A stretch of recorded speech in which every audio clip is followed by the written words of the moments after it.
Perhaps the most shocking detail of the latest attempt on President Trump's life was that no one was even really that surprised. There were people inside the ballroom who didn't even take a break from eating their dinner. This was actually Dana White's response, who's the president of the UFC. He was absolutely buzzing after the attempted assassination. Inside, they started up. All of a sudden, it just started getting noisy. Tables getting flipped over, guys running in with guns, and they were screaming, "Get down!" I didn't get down. It was awesome. I literally took every minute of it in, and it was a pretty crazy, unique experience. So you were on the aisle. What exactly? I was sitting. We were sitting right in front of the table. Okay. Right in front of where the president was. Yes. And what exactly happened? So someone got tackled, or like what? Nobody got tackled, but guys came in looking for shooters, and they came toward our table. I thought the shooter was over by us or something. So Dana was kind of loving it. And it's a bit easy for us to take a lighthearted approach to this because no one was killed and the failed assassin who was a school teacher is now in custody and I doubt we'll ever see the light of day again. His name is Cole Thomas Allen. This is him right here. Now, he checked in as a guest, obviously with a premeditated plan of trying to end the life of Trump and a number of other people in Trump's administration. So here was the security footage of the event. You'll see him running from the left-hand side of the screen to the right-hand side. Here's a shotgun, a pistol, a number of knives. One Secret Service agent was shot, although he survived due to his protective vest. Cole was then shot at and brought down and brought into custody. So thankfully no one was killed, but this can now be added to the list of legitimate attempts on Trump's life, starting back in 2016 with Michael Stanford, who tried to grab a police officer's gun to shoot Trump in Las Vegas.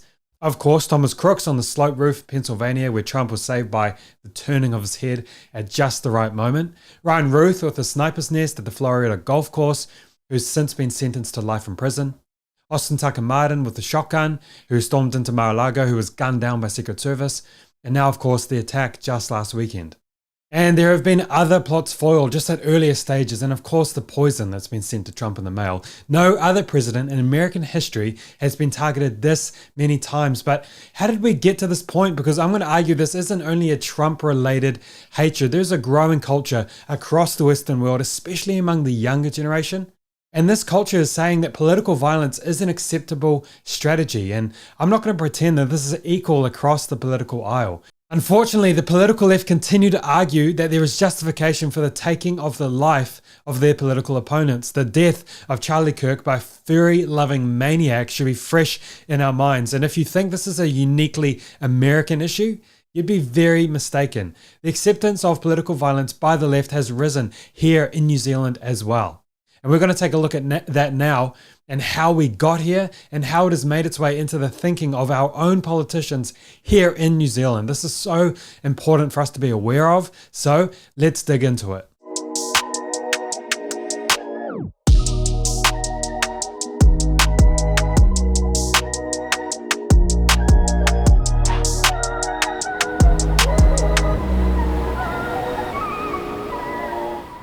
The acceptance of violence in the political world by the left has been on the rise first and foremost because of a fundamental difference in ideology.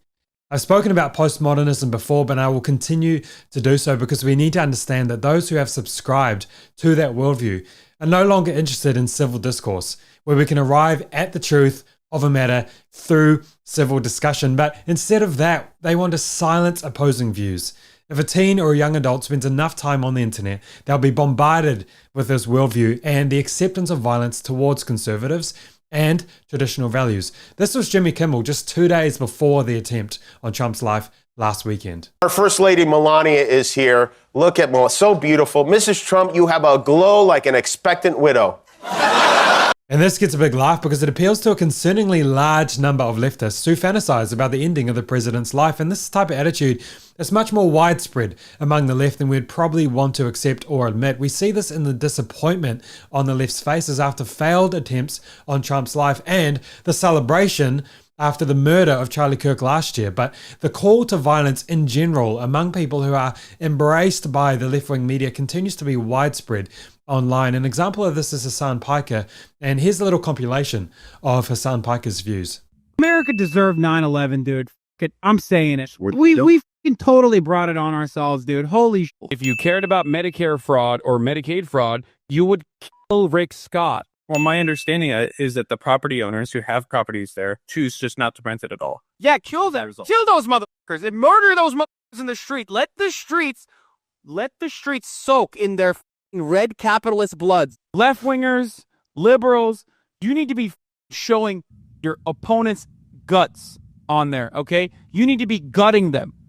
You need to be shanking these motherfuckers and letting their intestines just ride on stage. What the is this shit, man? Slice them up. Regardless of your background, any kind of Zionist tendency should be treated in the same way as being a rabid neo-Nazi. Doesn't matter if rapes happen on October 7th. Like, that doesn't change the dynamic for me even this much. But there are baby settlers as well. There are babies in the settlements. I can't believe I'm calling Nasrallah bays. I mean, listen, these motherfuckers are better read than you by a million. Like, it's not a broken clock situation. He's read more books than you could ever imagine. And also, ultimately, he is regarded as a pretty brilliant a person in terms of, like, everything that he's done. And there is plenty more where that came from. I saw a clip of him saying that someone needs to do it, to which the audience clapped and applauded, referring to the taking of the life of President Trump. And he also said in that same speech that there is huge untapped revolutionary potential. Now, these are not views that can harmonize within the Western world. They will continue to empower and encourage people to commit acts of violence. And these views just rip through online culture and affect so many young people. John Wilkes Booth, if you can hear us, if you are with us, please. They always look like this, don't they? John Wilkes Booth, if you're listening, please. Let me get this straight, dumbass! You have a fully reloaded shotgun, but you chose to use Demons. a one bullet. We're not even sending our best to assassinate. Cause what the hell was that? Lee Harvey Oswald would never, bitch. John Wilkes Booth would never. Wow. Today was like this close to being the best day ever. Yesterday was such a shitty day. The president didn't die again. Maggie, her heart broken. Why do they keep missing? Again, bullnosering. They got the look we all know. Right, I think that's enough of that, but there are plenty more where that came from as well. And this isn't just an international issue. I'm sure many of you are horrified by the reaction of people around you who said that Charlie Kirk, he had it coming. That was definitely the sentiment from Green Party candidate Mikkel, who goes by the name Bloody Samoan on Instagram. He posted this image last year after the tragic death of Charlie Kirk. He said, Charlie Kirk died as he lived, talking out the side of his neck, and he posted this image. It was since deleted after a media request that was sent to the Greens. Now, of course, it is completely inappropriate for anyone who expresses celebration of a politically motivated assassination to be part of a political party in New Zealand. That should be the standard, even for the Greens to uphold. But unfortunately, it's not, and they don't, and they wouldn't say that out loud, but all the evidence points to them ultimately taking no issue with this post about Charlie Kirk, other than needing to do some damage control after the fact, now that he's going to be associated with them. And here are some other unsavory comments by Mikkel and what Marama Davison from the Green Party had to say about them in response. Marama, I just want to play for you a clip from the Green Party's Mangere candidate. At David Seymour's celebratory brunch in Wairakei, a few of us were there to remind him of how much of a piece of shit he is. They call David Seymour a piece of shit. Police are referred to as pigs and C words. Have you seen this and are you concerned by it? I think you sent it to me, Ryan. I want to be really clear that Mikkel is a known, strong advocate and outspoken member of the communities who have so it's been... justified, okay. I'm just going to have my bit. Who have been underserved for decades, and he is known for exposing racism, discrimination, injustice that continue to keep his networks, his communities under harm and under scrutiny and targeted. And so we have known for some time that that is actually the lived experience and the passion that he brings as an independent person and an artist to, you know, standing up for people who have been trampled on for so long. Well, it's extraordinary. The Green Party believes that that kind of behaviour is okay, and what's more, it's justified if you feel that you are disadvantaged politically. Hang on, David, were you offended being called a piece of shit? No, I just think it reflects very badly on the person. It's not the best traditions of our democracy. And there's another thing that's coming out of what Madam is saying. Disadvantaged people somehow have lower standards and want more abusive language. Or let's not That's actually pretend lower disgraceful. standard language is contained to any one group of people. You should hear this place after the cameras are off. Wow. Now, I have to say, David's not wrong here. You can see Marama Davison employing some critical theory tactics to excuse the behaviour of this political party candidate, saying, well, he is in the oppressed category, therefore he's allowed to carry on like that, and use that type of language towards our police force, towards other political party members. And now you have this TikTok and streamer type behaviour infiltrating into our very parliament, and instead of being condemned by our political parties, they are actually welcomed to potentially be a part of them. Now, this is happening not just on social media, but even in the mainstream media, this type of aggressive attitude towards political opponents. And who could forget this moment on our mainstream media not that long ago?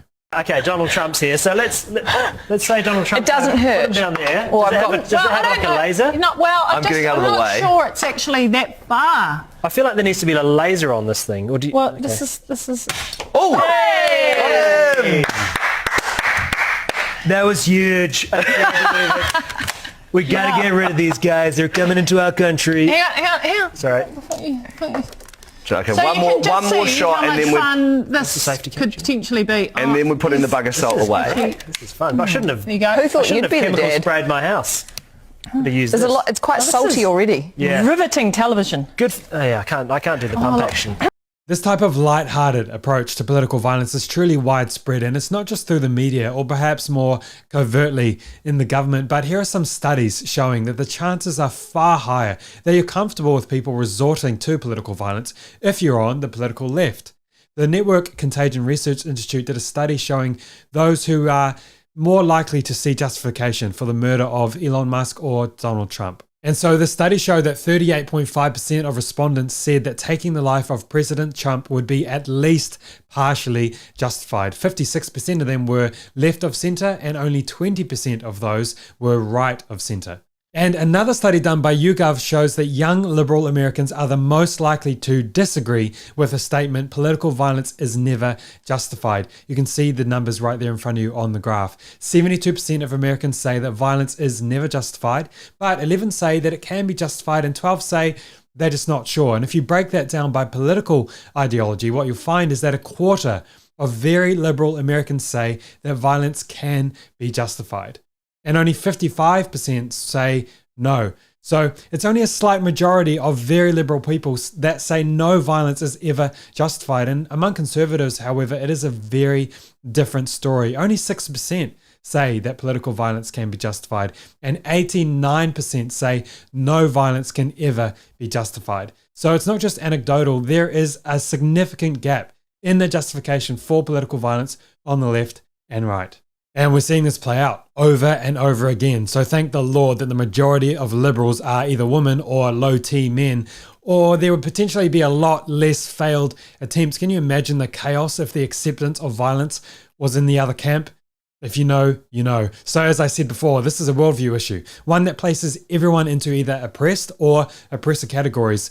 And everyone who disagrees with this and is in the oppressor category, well, they need to be stopped, silenced, or if necessary, taken out. And with the help of the media and the politicians and so-called academics, postmodernism has ripped through the Western world, and the left now see people as either part of one of these two groups, as I said, oppressed or oppressor. This, of course, thanks to social media, is why so many young people, namely young liberal people, are far more likely to be in support of political violence.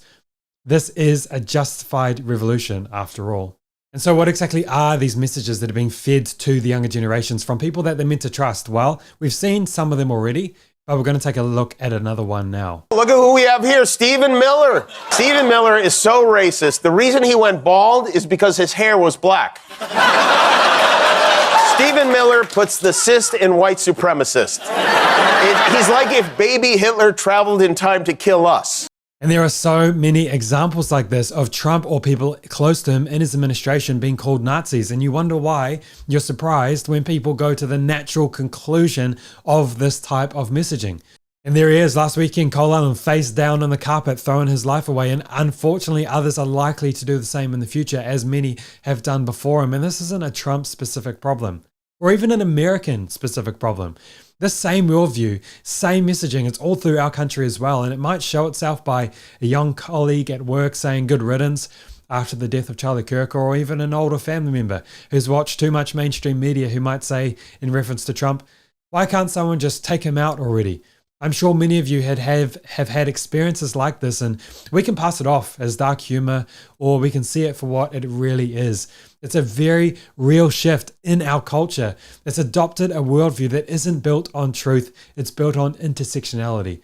And it does not believe in free, open, honest conversations, but instead the silencing of political opposition by any means necessary. If you still don't believe me, we can have this conversation again the next time someone with a screw loose has a crack at someone that they've been brainwashed to believe is a Nazi or causing transgenocide because they believe in the Bible and what love really is, and that it's not affirmation of every single destructive behavior that you can possibly imagine. This is why it's vitally important that our families, communities, and countries are built on biblical truth and not postmodernist lies and Marxist identity politics. The longer these ideas fester in our societies, the longer we will see the trend of political violence gaining wider acceptance here in the West. The West has historically thrived because we have largely been free from such toxic ideas, and it's important that we know that the Green Party and many other liberals here in New Zealand is not just that they are obsessed with the environment, it's that they have a worldview that is not compatible with the Western world. And the longer that poison spreads, the greater the consequences will be. But unlike them, we will not fail to condemn political violence, and we will not use political violence. Instead, we will defeat their ideas with the truth. And so keep having conversations regardless of how much they would rather shut you up. Much to the horror of the postmodernists, truth does exist, and it is worth building your life on. And then from there, the lives of your families, and then from there, we will build a healthy nation, one that is free from political violence, and one that is full of people that will not turn a blind eye to it. Now, Erica Kirk, the widow of Charlie Kirk, was actually at the Correspondents' Dinner last Saturday, and she just came out yesterday and said this about this culture of accepting political violence in America, and I believe across the Western world. It seems to me that nothing will ever be enough for the evil in this world. Our country has become unrecognizable. These people have perverted the truth to the point that they motivated the murder of my husband.